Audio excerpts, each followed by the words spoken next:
So it's not about like so easily conforming either to like what's being said, and whether we have that nudge it, that budging of a inner clicking of a nugget, which the seed of an insight turns into something that could grow with you. Like it's like wisdom adaptability. That's what's going on within, because there's different components to the advancement of the future evolution of just the human alone, respectively. And within that, it's more conducive at a longer range and a more grander range to actually apply the wisdom itself and seeing why there's rich people, why there's poor people. Well, that doesn't necessarily matter for where you're at. That's an alternation in how we go through life and death. It's like it's not easily conforming to the propagandas, because you know how they say there's an attack on Hindus? I don't even buy into that propaganda either, because I believe any race could reincarnate to any race, and whoever's just making up that narrative, whether it is true or false, whether someone does act on it or doesn't act on it, that's only a probability, and that's only like dark potential or light potential, or like a real clear potential to really stabilize that for it not to be an actuality within other magnitude like spaces and fields of just beingness within whatever we're actually identifying the container of the quote unquote universe end quote to be most realistically. So the last chime bit of the video, I just kind of like wanted to surface up professionalism and ethics from what we've learned to what to how it needs to be evolved to like how we're perceiving to what we're going to actually interact with, because a lot of it is just rhetoric, and that rhetoric, it's like a temporary mini like brew of tea, and that brew of tea, just because it like it's satiating and satisfying and settling for one moment, that that dissipates, that moment of a sensation dissipates. And that's the thing within like the words and the conversations, the interactions and the quote unquote spells end quote, they too dissipate, but they're stimulating for a time being, but it's not all the time. So within that, I just want so within that, if we don't have like the developed inner intelligence and wisdom to actually identify what is a particular, keen niche keen falsehood, then that's going to be in our operating system in one context, channel context of what we are, of who we are.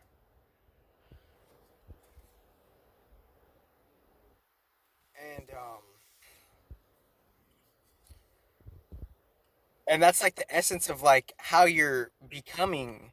Why is it the essence of how you're becoming? Because you're becoming away in such what you're reacting on, and from a subconscious to unconscious to conscious level, and from what those reactions are actually like alchemicalizing with other circumstances, situations, and environments, and soul family gene pools that are simultaneously separated, not separated on a deeper pool, and then kind of like inter exchange and organize and slow down within this purpose of this density, slow down time to see what we want as a preference. But what we want as a preference, as our taste grows, we then realize what we didn't like at one time we couldn't like now, because our taste buds are developing in like an energetic sense. And it's not about misinterpreting like the surface level things for what they are, be it word, image, or even music and frequency arrangement. If we can't dispel that with a deep, balanced, constructive subconscious, unconscious, and conscious, which is your resetted bottom up superconscious respectively, to like starting from like its standard reset point, then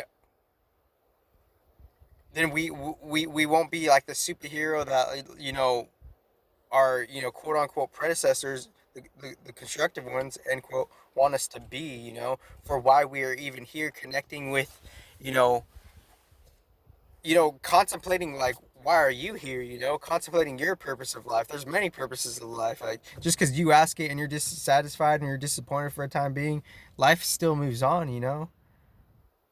But what we're going into is something that's going to transform, respectively, the technology itself, and even respectively, the capitalistic drives. The capitalistic desires, like, even those, in how they, were delegated and approached. Of course, there's still going to be remnants of similarities of, like, the patterns and the approaches, but also there's going to be different approaches and patterns based on the infinite new different interactions that are here for us.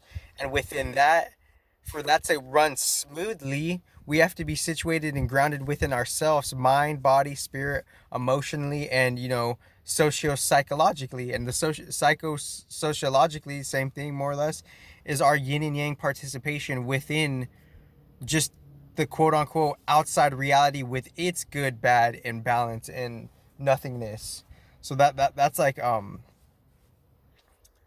so that's what's going on here. And like, just to, like, connecting that with the top down cosmic fairness and law, so we could actually, have that real fruition, the real, the real accomplishment and the real fulfillment, aside from just the word and just the claim of it. That's cool that you're, like, repping whatever you're repping, but, like, someone could have already done that before you, or you're not the only one doing it, and that's just the reality of it, because we're in such a big universe.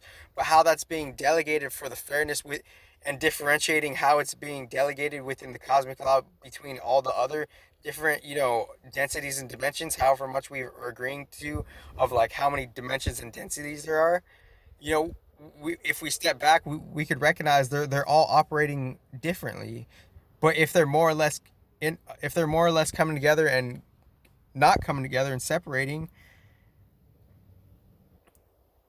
then we would have to ask, like, what is the rhythm, and what is, like, what is the consistency with how they will be coming together or how they will be separate. And simultaneously that's happening, and we're going through that, through, the yin and yang of every time we breathe in this moment, just operating on that duality, and then dualities being within many different dualities within dualities within a range of dualities. Because when we go to sleep, we could go to, like, we don't even necessarily know where we go to, but we're going somewhere. And obviously, like, I guess it's just grounding, like, what we are within, like, the different modes that we are in. Because when we go to deep sleep, and prior to that is, like, the surface sleep, it could be taking us to a place where things are more or less separated or more or less together, depending on how we ourselves are more or less separated or more or less together. Not and But my whole thing is, like, the my soul has been working on modern balance this whole time, because there's a fine line even between that, even though those could be good for a time being, quote unquote, socially indulging, end quote. That too is temporary too. So that's why, like, my soul set me up for what I'm going through. I'm going through it for a deeper energetic reason, and that deeper energetic reason is to balance it all. And what do I mean by that, balance it all? Well, balancing it all meaning, like, there's gonna be a push and pull within a different, deeper universal mechanics, which is surfacing up here. And as it surfaces up here, it's just gonna amplify and make us recognize how we inevitably have to separate sometimes, and how we inevitably have to come together sometimes. And we're always have been doing that. We're always doing that.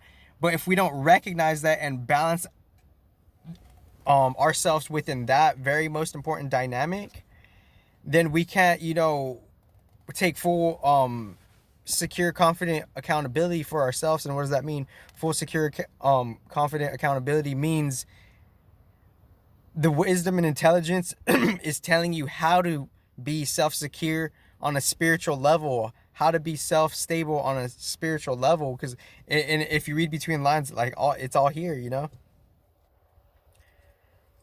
But we're not necessarily, not everybody's necessarily doing that, because we're all being dependent on like something. We're either lost in a detrimental separation or not, or we found like, balanced our good solitude, or we're just in, whatever crowds we're in, whatever groups that they're in on this earth. That's very unique. Your group alchemy is very unique, but like we're going in and out of the organization of it, and just like the not organization of it, and the not organization doesn't have to be bad or good. It's just like it's just its own remnant, of like a group is just doing their own thing, like tribes in like Brazil, or like the islands of Brazil. There's just like there's like they say there's like savages that live there, right? Like, or like human humans. So that's like an example of a group. These groups, these group dynamics. They're separate within the whole, and the whole is ironically constructively separate within everything else that is separate. And I just wanted to like get on here because like this is who I be, and it's not about like how it, even it's a perk. God gave us like 11 senses or whatever, in like 15 layers of our aura. So that's like what, 165 or something.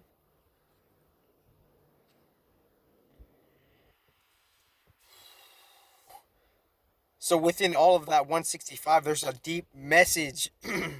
There's a deep communication with the most original creator that has its own program regimen, hyper infrastructures pre beyond written in the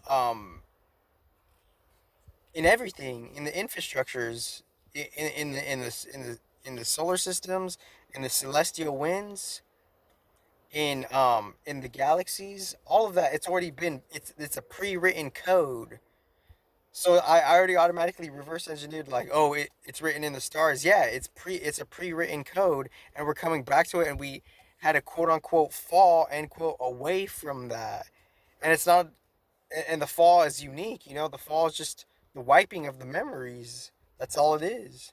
But like, it's very supremely unique to you, because what did you forget? Not what anybody, not what Betty down South Bascom 16th and 34th Street forget. Not about what Aunt Jenna forgot. Not about what Martha Stewart forgot. None of that. Not about what Saint Josephine Mary, auntie of Jesus's brother, thought. It's not about any of that. It's about you, what you're think. It's about what you're able to separate from, without the fucking, without the garbage psychology, and without the garbage thoughts, and without all these irrelevant thoughts, and without. Well, I get that. There's different imprintings of like situations that could happen. I get that. So we have to clean, and it's written in our aura too.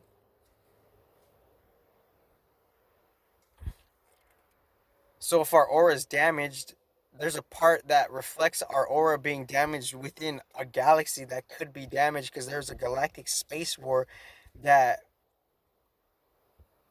is occurring, has occurred, and who knows how it's going to conclude. That's the thing. We can't really predict anything. But Advaita Vedanta could challenge that, though, with the real like reality frameworks of war, reality happening.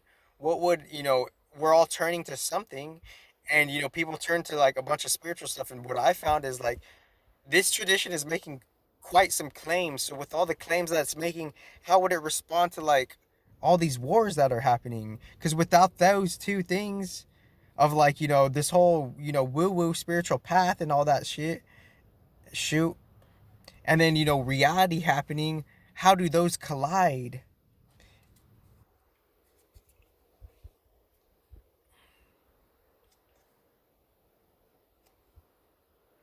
how do those, connect to you?